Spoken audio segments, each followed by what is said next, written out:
ನಾನು ಭಾಗಿಯಾಗ್ತಾ ಇದ್ದೀನಿ. ಭಾಸ್ಕರ್ ಅವರು ಇಲ್ಲಿ ಒಂದು ಶಿಕ್ಷಣ ಸಂಸ್ಥೆ ಪ್ರಾರಂಭ ಮಾಡಿ ಇವತ್ತೇನು ಸಿಲ್ವರ್ ಜುಬ್ಲಿ ಇವತ್ತು 25 ವರ್ಷ ಮುಗಿದು 26ನೇ ವರ್ಷಕ್ಕ ಇವತ್ತು 26ನೇ ವರ್ಷ ಇವತ್ತು ಈ ಕಾರ್ಯಕ್ರಮ ಮಾಡ್ತಾ ಇದ್ದೀನಿ. ಇವತ್ತ ಇಲ್ಲಿರ್ತಕ್ಕಂಥ ನಾನು ವಿದ್ಯಾರ್ಥಿಗಳ ಸ್ಟ್ರೆಂತ್ ಕೂಡ ನಾನು ಕೇಳ್ಕೊಂಡೆ. ಸುಮಾರು 585ರಿಂದ 600 ವಿದ್ಯಾರ್ಥಿಗಳು ಇಲ್ಲಿ ಶಿಕ್ಷಣ ಪಡಿತಾ ಇದೆ. ಅದ್ರ ಜೊತೆಯಲ್ಲಿ ಮೊನ್ನೆ 10th ರಿಸಲ್ಟ್ ಕೂಡ ಬಂದಿದೆ.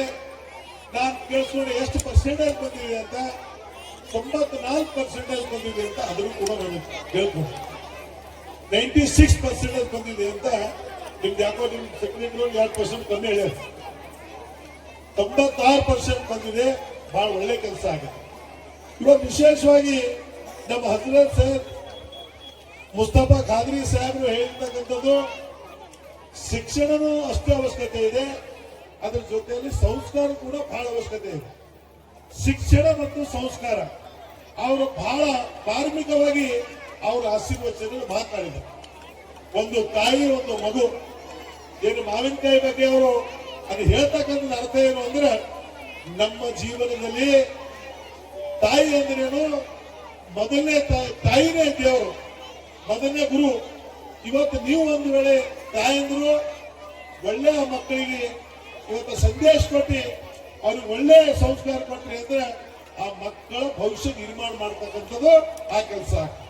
ಅವ್ರು ಹೇಳ್ತಕ್ಕಂಥದ್ದು ಏನು ಅಂದ್ರೆ ಒಂದು ವೇಳೆ ಆ ತಾಯಿ ಅವ ಎರಡು ಮಾವಿನಕಾಯಿ ಈ ಕಿಸ್ದಾಗ ಒಂದು ಆ ಕಿಸ್ದಾಗ ಕೂಡ ಬಂದ್ರು, ಆ ತಾಯಿ ಮನೆ ಬಂದ್ಮೇಲೆ ನೀವಂತಿರು ನಾವಂತಿರು ಅಂತ ಹೇಳಿ ಆಯ್ತು. ಆ ಹುಡುಗರಿಗೆ ಏನಾಯ್ತು ಅಂದ್ರೆ ಒಂದು ಸ್ಕೋಪ್ ಕೊಟ್ಟಂಗಾಯ್ತು. ಏನಪ್ಪ ನಾನು ಇದೇ ಮಾಡೋದು ಒಳ್ಳೇದು ಅಂತ ಅವ್ರಿಗೆ ಅನಿಸ್ತು. ಅದರಿಂದ ಅವ್ರು ಗಂಡು ಶಿಕ್ಷೆಯವರಿಗೆ ಹೋಗ್ಬೇಕಾಯ್ತು. ಮತ್ತೆ ಅವ್ನ ಕೊನೆ ಆಸೆ ಏನು ಅಂದ್ರೆ ನನ್ನ ತಾಯಿ ನೋಡ್ಬೇಕು. ಇವತ್ತು ನೀವೆಲ್ಲ ಏನು ಹೇಳ್ತಕ್ಕಂಥದ್ದು ಅರ್ಥ ಏನು, ನಿಮ್ಮ ಮಕ್ಕಳಿಗೆ ಗುಣಮಟ್ಟದ ಶಿಕ್ಷಣ ಕೊಡಿ, ಶಿಕ್ಷಣ ಜೊತೆಯಲ್ಲಿ ಸಂಸ್ಕಾರ ಕೊಡಿ, ಒಳ್ಳೇದಾಗಬೇಕು. ಈ ದೇಶದ ಒಬ್ಬ ಒಳ್ಳೆ ಪ್ರಜೆ ಆಗ್ಬೇಕು, ಒಳ್ಳೆ ಒಬ್ಬ ನಾಗರಿಕರಾಗಬೇಕು. ಇವತ್ತು ಎಲ್ಲರಿಗೂ ಇಷ್ಟ ಇದೆ ಡಾಕ್ಟರ್ ಆಗ್ಬೇಕು, ಇಂಜಿನಿಯರ್ ಆಗ್ಬೇಕು, ನಮ್ಮ ಮಗ IAS ಆಗ್ಬೇಕು, IPS ಆಗ್ಬೇಕು, ಬೇರೆ ಬೇರೆ ಆಕಾಂಕ್ಷೆಗಳಿವೆ. ಆದ್ರೂ ಕೂಡ ಅದ್ರ ಜೊತೆಯಲ್ಲಿ ಸಂಸ್ಕಾರ.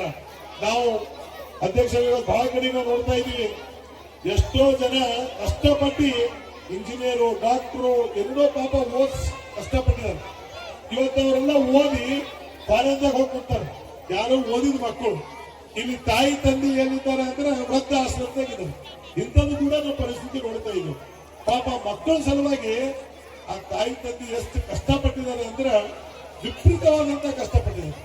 ಇವತ್ತು ಅವ್ರು ಹೋಗಿ ಅಟ್ಲೀಸ್ಟ್ ಆ ತಾಯಿ ತಂದೆ ಸೇವೆ ಮಾಡ್ತಕ್ಕಂಥದ್ದು ಯಾರು ಇದಕ್ಕೆಲ್ಲ ಮುಖ್ಯ ಕಾರಣದಿಂದ ತಾಯಿ ತಂದೆ ನಮಗ ಏನು ಒಂದು ಒಳ್ಳೆ ಸಂದೇಶ ಕೊಟ್ಟು ನಮ್ಗೆ ಒಳ್ಳೆ ಶಿಕ್ಷಣ ಕೊಟ್ಟು ನಮ್ಗೆ ಆ ಸ್ಥಾನಮಾನವರಿಗೆ ಒಯ್ದಿದಾರ. ಇವತ್ತು ಅವರಿಗೆ ನಾವು ಯಾವಾಗಲೂ ಕೂಡ ನಡೆಸ್ತಕ್ಕಂಥ ಶಿಕ್ಷಕ ವರ್ಗದವರು ಇರ್ಬೋದು, ನಿಮ್ಮ ನಾನ್ ಟೀಚಿಂಗ್ ಸ್ಟಾಫ್ ಇರ್ಬೋದು, ನಾವೆಲ್ಲರೂ ಕೂಡ ಅಭಿನಂದನೆ ಸಲ್ಲಿಸ್ತೀನಿ.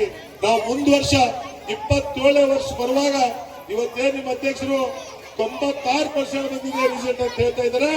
ನಾವು 100% ರಿಸಲ್ಟ್ ಬರಬೇಕು.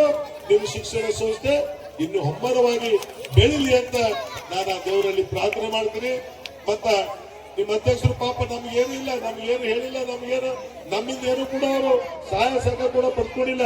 ಆದ್ರೆ ಒಂದು ಪ್ರೀತಿ, ಒಂದು ವಿಶ್ವಾಸಕ್ಕೋಸ್ಕರ ಸರ್ ನೀವು ಬರಬೇಕು, ನಮ್ಮ ಶಿಕ್ಷಣ ಸಂಸ್ಥೆ ನೋಡಬೇಕು, ಈ ಒಂದು ಕಾರ್ಯದಲ್ಲಿ ಭಾಗಿಯಾಗಬೇಕು ಅಂತ ನಮ್ಮನ್ನು ನಮ್ಮ ವಿಜಯ್ ಕುಮಾರ್ ಅವರು ಜೊತೆಯಲ್ಲೇ ಪ್ರತಿ ವರ್ಷ ನಾವು ಬಂದು ನನಗೆ ಗೌರವ ಕೊಟ್ಟು ಈ ಕಾರ್ಯಕ್ರಮದಲ್ಲಿ ಭಾಗಿಯಾಗ್ತಾ ಇದ್ದೀನಿ. ನಮ್ಮ ಶಿಕ್ಷಣ ಸಂಸ್ಥೆ ತಮಗೆಲ್ಲರಿಗೆ ನಾನು ಕೋಟಿ ಅಭಿನಂದನೆ ಸಲ್ಲಿಸ್ತೀನಿ. ಏನೇ ಸಹಕಾರ, ಏನೇ ನಮ್ಮಿಂದಾಗಲಿ ಸರ್ಕಾರದಿಂದಾಗಲಿ ಏನೇ ಮಾಡ್ತಕ್ಕಂಥ ವ್ಯವಸ್ಥೆ ಕೊದ್ರು ನಾನು ನಿಮ್ ಜೊತೆಲಿದ್ದೀನಿ ಅಂತ ನಾನು ಹೇಳಿ, ಯಾಕಂದ್ರೆ ತಾವೆಲ್ಲ ಕಲ್ಚರಲ್ ಪ್ರೋಗ್ರಾಮ್ ಸ್ವಲ್ಪ ವೇಟ್ ಮಾಡ್ತಾ ಇದ್ರಿ. ನಾನು ವಿಶೇಷವಾಗಿ ಸೈಯದ್ ಮುಸ್ತಫಾ ಖಾದ್ರಿ ಸಾಹೇಬರು ನಾನು ಫಸ್ಟ್ ಟೈಮ್ ಬೇರೆ ಕಾರ್ಯಕ್ರಮದಲ್ಲಿ ಕೂಡ ನೋಡಿದೆ ನಾನು. ಬಟ್ ಅವ್ರ ಆಶೀರ್ವಚನ ಮಾಡುವಾಗ ಯಾಕಂದ್ರೆ ನಿಮ್ದು ಸಮಯ ಇಲ್ಲ ಅಂತ ಹೇಳಿ ಅವ್ರು ಬೇಗ ಮುಗಿದ್ರು. ಅವ್ರು ಇನ್ನೂ ಆಶೀರ್ವಚನ ಕೇಳಿಸ್ಬೇಕು ಅಂತ ನಮಗೂ ಕೂಡ ಆಸೆ ಐತಿ. ಯಾಕಂದ್ರೆ ಯಾರು ಒಬ್ಬ ವ್ಯಕ್ತಿ ಒಳ್ಳೆ ರೀತಿಯಿಂದ ಅವರು ಆಶೀರ್ವಚನ ಮುಖಾಂತರ ನಮ್ಮನ್ನು ನಿಮ್ಮನ್ನು ಉದ್ದೇಶ ಮಾತಾಡುವಾಗ ನಾವೆಲ್ಲ ಸಮಾಧಾನದಿಂದ ಕೂತಿ ಕೇಳಿದಾಗ ಅದಕ್ಕೆ ನಮಗೂ ಕೂಡ ಒಳ್ಳೇದಾಗ್ತದೆ ಅಂತ ನಾನು ಹೇಳಿ ತಮಗೆಲ್ಲರಿಗೂ ನಾನು ಕೋಟಿ ಕೋಟಿ ಅಭಿನಂದನೆ ಸಲ್ಲಿಸಿ ಇನ್ನೊಂದ್ಸಲ ನಿಮ್ಮ ಸಂಸ್ಥೆಯ ಅಧ್ಯಕ್ಷರಿಗೆ ಇನ್ನೂ ಒಂದು ಬರ್ತಕ್ಕಂಥ ದಿನದಲ್ಲಿ ಅಂಬರವಾಗಿ ಬೆಳೀಲಿ ಅಂತ ಆಶಿಸಿ ನಾನು 4 ಮಾತು ವಿರಾಮ ಕೊಡ್ತೀನಿ. ಜೈ ಹಿಂದ್, ಜೈ ಗಣೇಶ್.